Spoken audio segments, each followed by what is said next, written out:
తెలుగు రాష్ట్రాలలో వరుస ప్రమాదాలు బెంబేలెత్తిస్తున్నాయి. కేవలం 10 రోజుల స్వల్ప వ్యవధిలోనే ఆంధ్రప్రదేశ్ అలాగే తెలంగాణ రాష్ట్రాలలో జరిగినటువంటి 3 వేర్వేరు ఘోర ప్రమాదాలలో సుమారు 50 మందికి పైగా అమాయక ప్రజలు తిరిగిరాని లోకాలకు వెళ్ళిపోయారు. ఈ వరుస విషాదాలు తెలుగు రాష్ట్రాల ప్రజలను తీవ్ర దిగ్భ్రాంతికి గురిచేశాయి. రహదారులు, ఆలయ ప్రాంగణాలు ఎక్కడా చూసినా కూడా ఈ మృత్యుఘోష తప్పడం లేదు. మొదటిది అక్టోబర్ 24న కర్నూలు జిల్లాలో చోటు చేసుకుంది ఘోరం.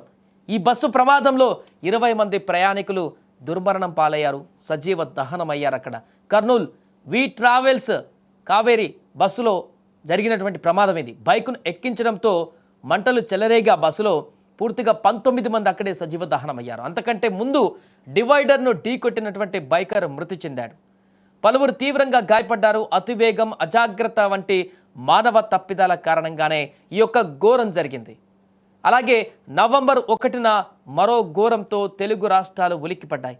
కార్తీక ఏకాదశి పర్వదినాన శ్రీకాకుళం జిల్లా కాశీబుగ్గలోని వెంకటేశ్వర ఆలయంలో జరిగిన తొక్కిసలాట ఘటన విషాద వాతావరణాన్ని నింపింది.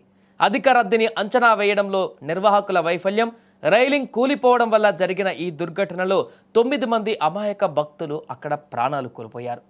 ఇక నవంబర్ 3న మరో ఘోరం. సోమవారం ఉదయం తెలంగాణలోని రంగారెడ్డి జిల్లా చేవెళ్ల మండలం మీర్జాగూడ సమీపంలో పెను ప్రమాదం చోటు చేసుకుంది. తాండూరు నుంచి హైదరాబాద్కు వస్తున్న ఆర్టీసీ బస్సును కంకర లోడుతో వస్తున్న టిప్పర్ లారీ ఢీకొట్టడంతో సుమారు 20 మంది వరకు తిరిగిరాని లోకాలకు వెళ్ళిపోయారు. టిప్పర్ ఓవర్లోడింగ్, అధిక వేగం వంటి కారణాలే ఈ ప్రమాదానికి దారితీసాయని కూడా భావిస్తున్నారు. ఈ ప్రమాదం అత్యంత దారుణంగా మారింది. కేవలం 10 రోజుల వ్యవధిలోనే జరిగినటువంటి ఈ 3 పెను ప్రమాదాలు తెలుగు రాష్ట్రాల ప్రజలను ఉలిక్కిపాటుకు గురిచేశాయి. చిన్న చిన్న కారణాలే ఇంతటి విషాదాలకు దారితీశాయి. ఒకరి నిర్లక్ష్యం పదుల సంఖ్యలో కుటుంబాలను తీవ్ర శోకంలోకి నెట్టేశాయి.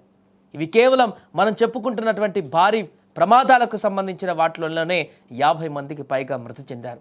ఇక ఈ 10 రోజుల వ్యవధిలో బైక్ యాక్సిడెంట్ కానీ, ఇతర యాక్సిడెంట్లు కానీ, ఇతరత్ర ప్రమాదాలలో అయితే ఇంకా చాలామంది మరణించారు. అసలు ఏం జరుగుతుంది, ఎందుకు ఇన్ని ప్రమాదాలు జరుగుతున్నాయి, పూర్తిగా 2 తెలుగు రాష్ట్రాలనే మృత్యుఘోష వినిపిస్తున్నటువంటి సందర్భం ఎందుకు ఎక్కువైపోయింది అనేది కూడా ఆందోళన కలిగిస్తుంది. ఏమైంది అసలు, 2 తెలుగు రాష్ట్రాలకు ఎవరైనా ఏమైనా చేశారా అనేటువంటి ఒక ఆందోళన కూడా వ్యక్తమవుతుంది. భారీగా నెలకొంటున్నటువంటి ఈ పెను ప్రమాదాలతో సామాన్య ప్రజలు, అన్యం పుణ్యం తెలియని పిల్లలు, మహిళలు, అమాయకులు బలైపోతున్నటువంటి దృశ్యాలు, కుటుంబాలన్నీ రోడ్డు మీద పడుతున్నటువంటి సంఘటనలు, అనేక మంది ఆవేదన పడుతున్నటువంటి ఘటనలు, గ్రామాలే బాధతో కన్నీటితో విలపిస్తున్నటువంటి సందర్భాలు, ఒక కుటుంబంలోనే మొత్తం అందరినీ కూడా కోల్పోయేటువంటి పరిస్థితి ఏర్పడ్డాలు, ఇవన్నీ కూడా కర్నూలులో బస్సు ప్రమాదం కానీ, నిన్న చేవెళ్ల బస్సు ప్రమాదంలో కానీ, అక్కడ టెంపుల్ వద్ద జరిగిన తొక్కిసలాటలో కానీ ఇవే దృశ్యాలు మనకు కనిపించాయి. ఒక కుటుంబంలో బిడ్డలను కోల్పోతారు, ఒక కుటుంబంలో బిడ్డలు ఉంటారు, తల్లిదండ్రులని కోల్పోతారు, ఒక కుటుంబంలో మొత్తాన్ని కోల్పోతారు.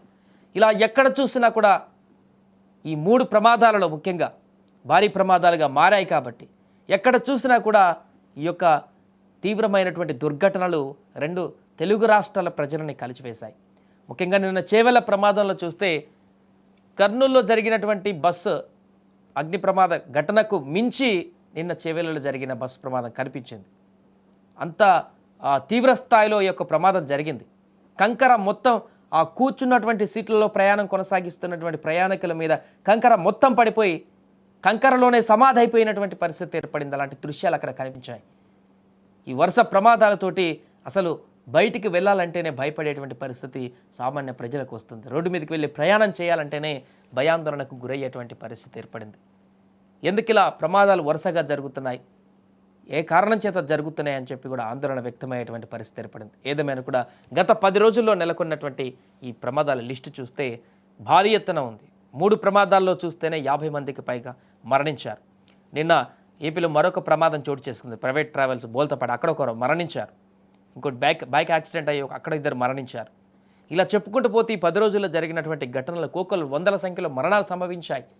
కానీ 3 మేజర్ యాక్సిడెంట్లో చూస్తే 50 మందికి పైగా మరణించారు గత 10 రోజుల వ్యవధిలో జరిగినటువంటి ప్రమాదాలు. సో దీంతో భారీ ఎత్తున ప్రమాదాలను మరణించినటువంటి సంఖ్య 10 రోజుల్లో నెలకొనడం పట్ల తీవ్ర ఆవేదన వ్యక్తం చేస్తున్నారు ఈ యొక్క వార్త చూసిన తర్వాత ప్రజలందరూ?